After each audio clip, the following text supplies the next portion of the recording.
Rochelle, and this is episode 145 of the Genuine Realtor Show, which airs every Friday.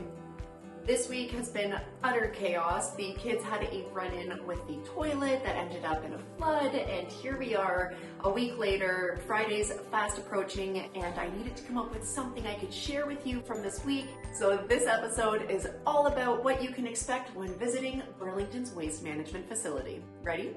Let's go.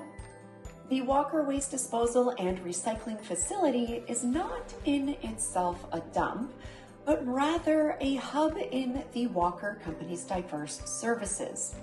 Located north of the QEW Highway by Appleby Line and Mainway, the process of dropping off items is pretty straightforward. But before you head out, make your life easier by separating items by electronics, metal, and then anything else you'll be tossing. Quick disclaimer, if it is something that you can repurpose or can give another life to by passing it along to someone, please do that. The idea is to be mindful of what you toss.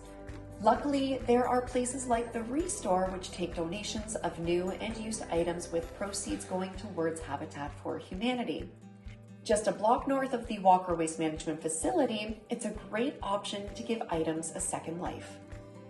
When you arrive, you'll wait your turn and then drive up onto the scale to be weighed. Once they give you the go-ahead, you'll stay to the right of the facility and enter through the residential doors.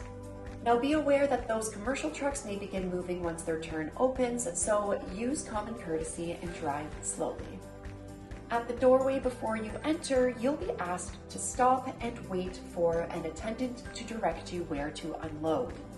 Electronics are generally dropped right by this main door. The metal is put into labeled bins. Then the remaining items are tossed over the railing into the piles below, where they will be transitioned and sorted by the facility. This is the biggest difference between here and the Halton Region Dump in Milton. If you take it to the Region Dump, you will be doing the sorting and separating items by type.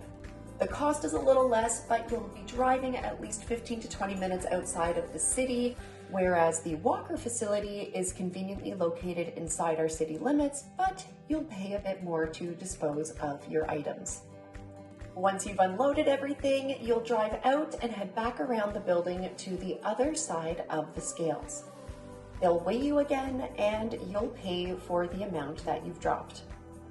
If you have any household hazardous waste to dispose of, so things like propane tanks, paint cans, etc., the Halton Region site is a better option since the Walker site has a list of items they do not accept, which you can find on their website. I hope you've picked up some useful tidbits here today, but I've got to get back to work. Thanks so much for watching. Keep it genuine.